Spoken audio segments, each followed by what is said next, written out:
Primeira série, revisão P1, segundo trimestre, tá? Então, Banco Mundial e FMI, Fundo Monetário Internacional, são instituições, tá, que acabam realizando empréstimos financeiros, a exemplo do Brasil, para poder criar um modelo de industrialização ou até uma melhoria social em seu respectivo país. Porém, o país ele fica extremamente dependente destes bancos durante muito tempo, a exemplo do Brasil. Só tirar a bateria aqui, pronto. Fuso horário. Então já aprendemos, né, que fuso horários são os diferentes horários da Terra. E só preciso que alguém olhe ali, tá? Para ver se eu não pulei nenhum tópico. Os fuso horários são os diferentes horários da Terra e já aprendemos que, por exemplo, quando nós vamos para leste, nós aumentamos as horas. Quando nós vamos para oeste, nós diminuímos as horas. Linha internacional de data seria praticamente o último fuso horário. Quando que você ultrapassa, você não aumenta horas, mas sim você aumenta dias ou diminui um dia, tá? Quando você passa de oeste para leste, sentido Nova Zelândia e Japão, você vai não aumentar um dia, mas diminuir um dia. Quando você passa do outro lado, respectivamente, você aumenta um dia.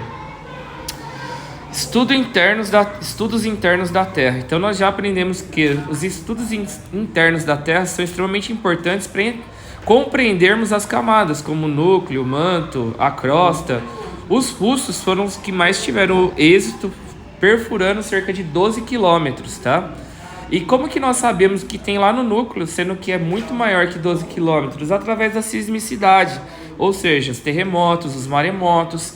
Os terremotos e os maremotos do hipocentro, que é a parte central mais interna, até o epicentro, que é a parte externa, o final, nós temos ali uma variação das linhas de terremoto, tá? Então as linhas de terremoto parecem aquelas linhas de batimento cardíaco, sabe?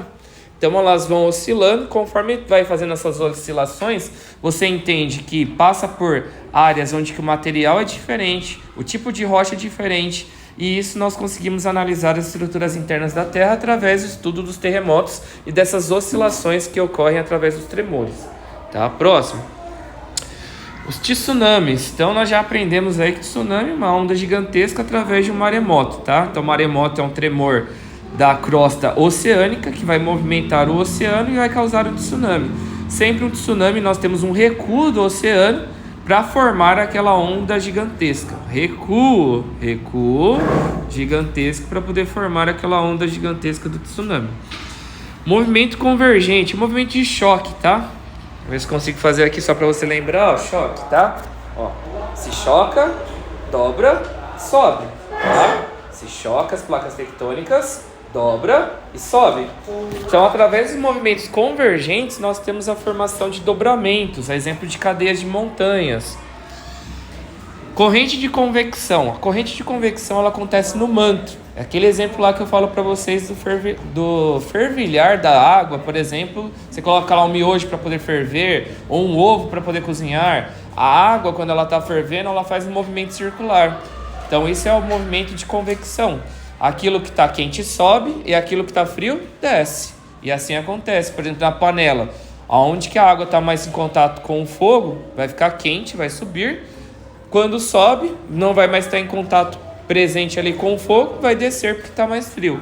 Isso acontece no manto também, corrente de convecção, tá? Escala grande e escala pequena, cartografia, bem simples, tá? O que é uma escala grande ou uma escala pequena? Preste atenção nisso. Grande ou pequeno se refere aos detalhes. Então, uma escala grande é um território pequeno.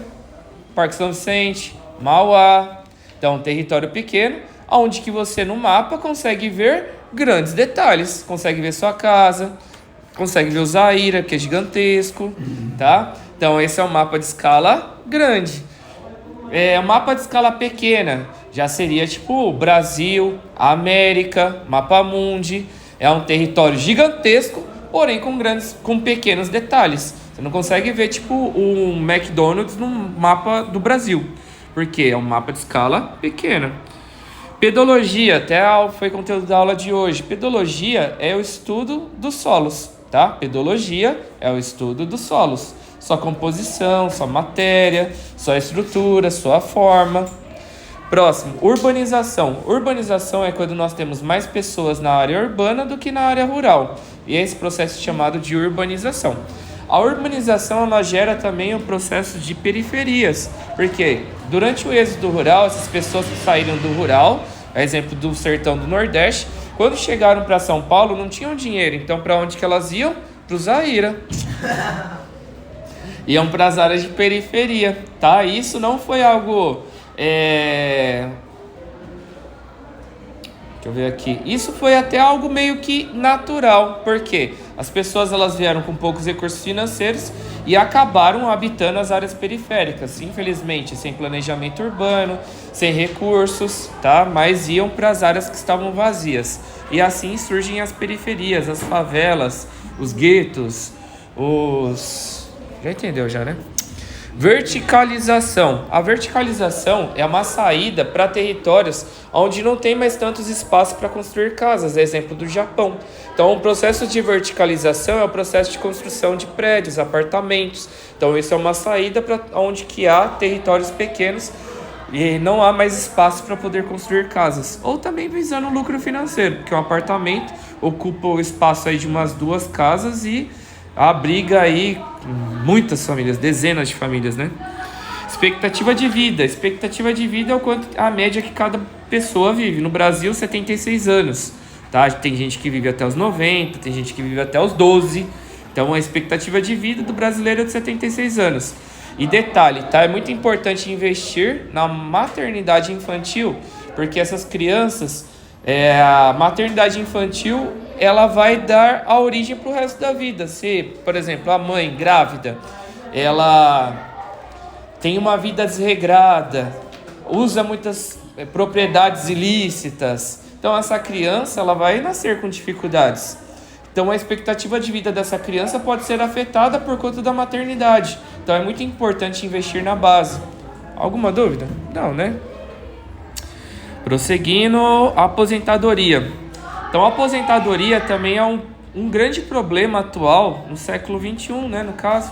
Porque a aposentadoria não só do Brasil, mas de diversos países do mundo, ela acontece da seguinte forma.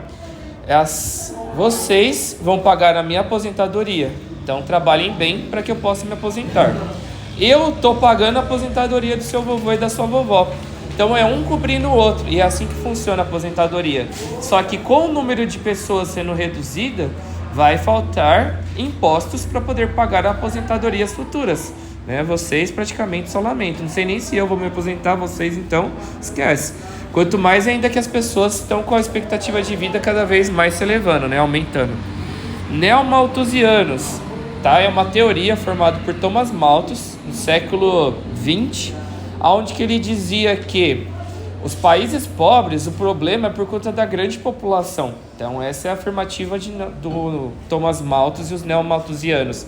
Um exemplo, Brasil é um país pobre porque tem a 7ª maior população do mundo e o seu governo não consegue dar conta de tudo isso. Tá? Então os neomalthusianos eles alegam que a economia está relacionada com a população. Isso é uma farsa, é mentira, tá? Isso não é real. Próximo, refugiados. Simples, né? O que são refugiados? Pessoas saem do seu país em busca de um país melhor. Por quê?